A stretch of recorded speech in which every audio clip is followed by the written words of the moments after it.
PMLN,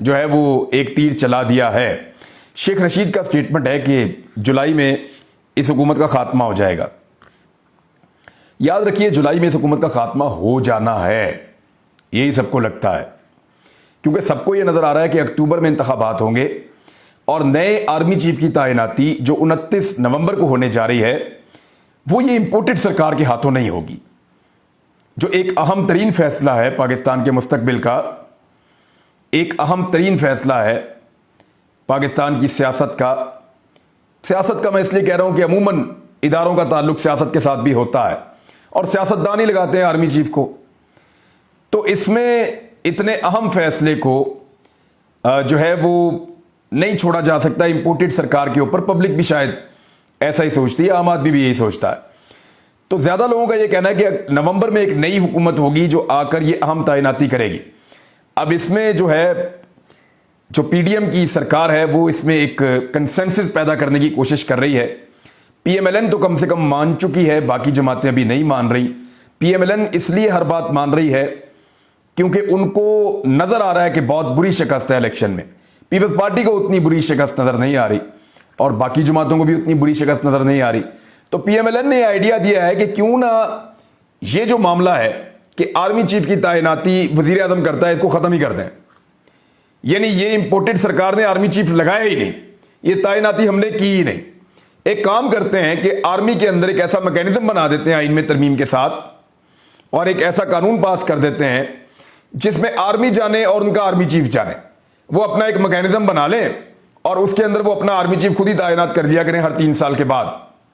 بجائے اس کے کہ ایک پولیٹیکل وزیر اعظم جو ہے یا ایک وزیر اعظم پاکستان کا جو ہے وہ ایک آرمی چیف تعینات کرے۔ اب اس حد تک یہ پہنچ گئے ہیں،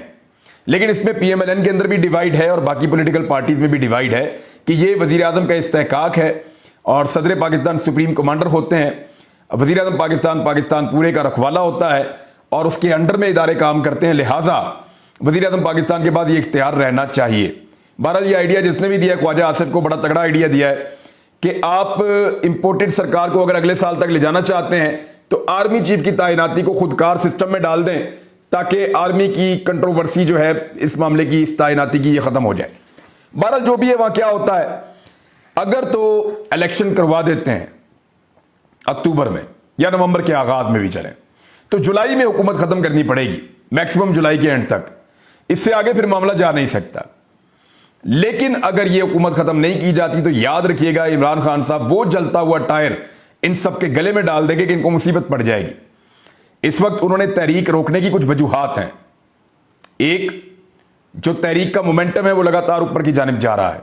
2، لوگوں کی تھاٹس میں زیادہ کلیئرٹی آتی جا رہی ہے۔ 3، امپورٹڈ سرکار کی نااہلی، نکما پن اور ان کی غلط پالیسیاں اور بڑھتی ہوئی مہنگائی یہ لوگوں کے اوپر ڈائریکٹ امپیکٹ ڈال رہی ہے اور لوگوں کو سمجھ آ رہی ہے کہ ان کے پلے کچھ نہیں تھا، ان کے پلے کچھ نہیں تھا، ان کا کوئی تجربہ نہیں تھا، انہوں نے پاکستان کو ڈبو کے رکھ دیا ہے، غریب آدمی کی زندگی عذاب میں ڈال دی ہے۔ چوتھی چیز جو عمران خان صاحب کے دماغ میں ہے وہ موسم کا فیکٹر بھی ہے۔ پنجاب میں بہت شدید گرمی پڑ رہی ہے اور یہ گرمی جولائی کے مہینے سے کم ہونا شروع ہو جاتی ہے، تو اگست میں ایک شاندار تحریک چل سکتی ہے۔ اگر تو جولائی میں یہ حکومت ختم نہ ہوئی تو اگست میں عمران خان صاحب پورے پاکستان کو باہر نکالیں گے اور اس کا آغاز انہوں نے ابھی کر دیا ہے۔ عمران خان صاحب نے کیا کہا ذرا میں آپ کو یہ سنا دیتا ہوں، لیکن یہ یاد رکھیے گا کہ اس مرتبہ جب قوم باہر نکلے گی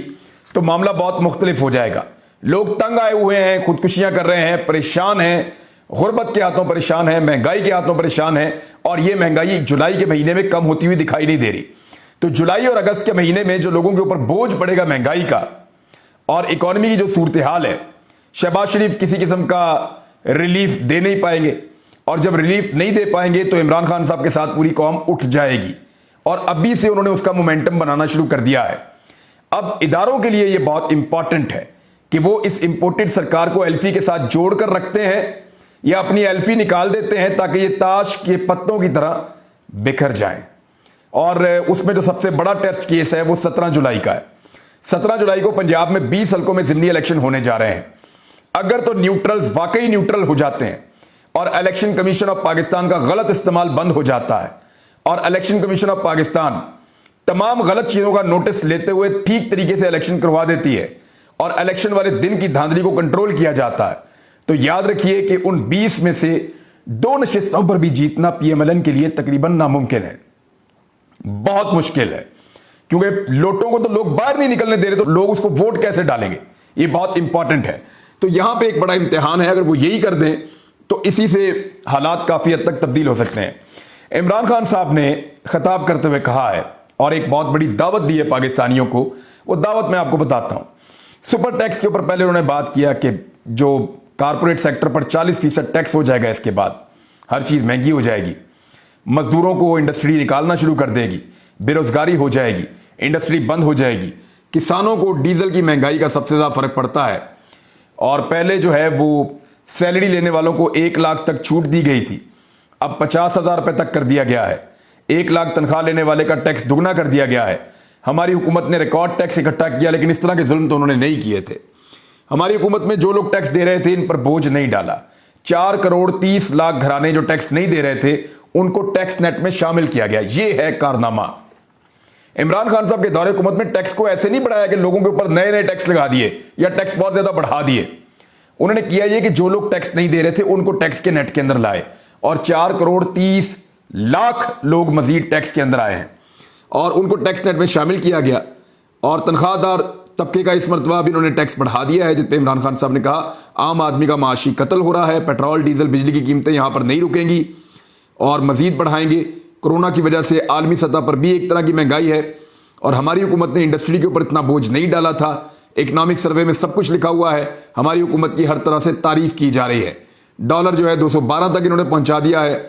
اور ہم نے کورونا کے باوجود بہتر کام کیا تھا، لیکن انہوں نے ملک کو برباد کر کے رکھ دیا ہے۔ میڈیا ہمارے دور میں بہت شور کرتا تھا، عمران خان صاحب نے کہا مہنگائی کا بات ہی نہیں کرتا، اور نیب کے قوانین کے اوپر انہوں نے بات کی کہ ہم نے اس کو چیلنج کر دیا ہے عدالت میں، اور عمران خان صاحب نے واقعی اس کو چیلنج کیا ہے اپنے وکلا کے ذریعے سے۔ اور اب دیکھنا یہ ہے کہ عدالت جو ملزمان نے یا مجرمان نے اپنے آپ کو این آر او دیا ہے، ملزمان اور مجرمان نے اپنے آپ کو جو خود این آر او دیا ہے حکومت بنا کر 2 نمبر طریقے سے، عدالت اس کے راستے میں بند باندھتی ہے یا نہیں باندھتی، یہ ایک بڑا سوال ہے۔ یعنی چور اور ڈاکو خود اپنا قانون بنائے تو یہ کیسے ہو سکتا ہے؟ عمران خان صاحب نے کہا کہ نیوٹرل کو بھی بتایا تھا سارا کچھ کہ کون کون کتنی کتنی چوری کیا، لیکن اس کے باوجود کوئی فرق نہیں پڑا۔ پھر عمران خان صاحب نے اعلان کیا احتجاج کا، وہ میں آپ کے سامنے رکھ دیتا ہوں، جو ایک بڑا اعلان ہے۔ انہوں نے کہا اگلے ہفتے کی شام پریڈ گراؤنڈ میں بڑا جلسہ ہوگا، راولپنڈی اسلام آباد کے لوگ پریڈ گراؤنڈ میں شرکت کریں گے۔ ہفتے کی رات کو باقی شہروں پشاور، لاہور، کراچی، ملتان، فیصل آباد سمیت دیگر جگہوں پر شہریوں کو کہتا ہوں کہ پرامن احتجاج کریں، میرے لیے نہیں اپنے بچوں کے مستقبل کے لیے پرامن احتجاج میں شرکت کریں۔ یہ عمران خان صاحب نے پورے پاکستان کو دعوت دے دی ہے۔ اب مومنٹم بنے گا دوبارہ موسم ٹھیک ہونے تک۔ تو میرے خیال میں ان لوگوں کے پاس جنہوں نے یہ گندا کھیل کھیلا ہے اور پاکستان کا بیڑا غرق کیا ہے، عام آدمی کو پریشان کر کے رکھ دیا ہے، چلتی ہوئی اکانومی کو اور چلتے ہوئے ملک کا بیڑا غرق کیا ہے، اب ان کے پاس آخری موقع ہے کہ وہ اس لڑائی کو طول دینے کی بجائے اس لڑائی کو ختم کریں اور ملک کو ایک نئے الیکشنز دیں تاکہ لوگوں کا اعتماد بحال ہو۔ اب آ جائیں اس بات کے اوپر کہ عمران خان صاحب کی جاسوسی کی کوشش کی گئی ہے۔ دیکھیے، اس کا شک تو کئی لوگوں پہ جا سکتا ہے۔ یہاں ایک خاتون ہے جو سر عام کہتی پھرتی ہیں کہ میرے پاس ویڈیوز ہیں، میرے پاس آڈیوز ہیں، میرے پاس فلاں کی آڈیو ہے، فلاں کی آڈیو ہے، بڑے بڑے لوگوں کی آڈیوز اور ویڈیوز ہیں، اور وہ یہ بھی کہتی ہیں کہ ویڈیوز جو ہیں وہ کبھی بھی پرانی نہیں ہوتی، تو یہ تو فیصلہ کیا جاتا ہے کہ کب ان کو نکالنا ہے۔ ایک خاتون ایسی ہیں جن کو بہت شوق ہے آڈیوز اور ویڈیوز اکٹھی کرنے کا، گو کہ ان کی اپنی ایک ویڈیو آج کل مارکیٹ میں نکلنے والی ہے، میں نے تو وہ دیکھی ہوئی ہے بہرحال، کہ تکیے کے نیچے موبائل رکھ کے اوپر بیٹھ جانا اور پھر اس کے بعد لوگوں کو دھمکیاں لگانا۔ وہ میں نے دیکھی ہوئی ویڈیو دیکھیں گے تو آپ کو پتا چلے گا فرعونیت اصل میں کہتے کس کو ہیں، کہ آپ اقتدار میں بھی نہ ہو، آپ گرفتار ہو کرپشن میں، اس کے باوجود فرعونیت کسے کہتے ہیں آپ اس ویڈیو میں دیکھ سکتے ہیں۔ تو عمران خان صاحب کی جو جاسوسی ہے اس کی ایک ناکام کوشش کی گئی ہے، اور وہ کون تھا یہ بھی سوال پیدا ہوتا ہے کہ جس نے عمران خان کے ملازم کو خریدنے کی کوشش کی یا خریدا۔ ملازمین کو خرید کر جاسوسی کی کوشش کی گئی۔ بنی گالے میں موجود ایک ملازم نے بھانڈا پھوڑ دیا۔ عمران خان کے کمرے میں جاسوسی ڈیوائس لگانے کے لیے پیسے دیے گئے تھے۔ ایک ملازم جو عمران خان صاحب کے کمرے کی صفائی ستھرائی کرتا ہے، اور اس ملازم کو سیکیورٹی ٹیم کو پتا چلا کہ یہ ملازم کوئی سیکیورٹی جاسوسی کی ڈیوائس ہے جو عمران خان صاحب کے کمرے میں لگانا چاہتا ہے، اور اس منصوبے سے جب سیکیورٹی ٹیم کو آگاہ کیا گیا تو اس ملازم کو انہوں نے پکڑ لیا، اور پکڑنے کے بعد انکوائری کی اور پولیس کے حوالے کر دیا۔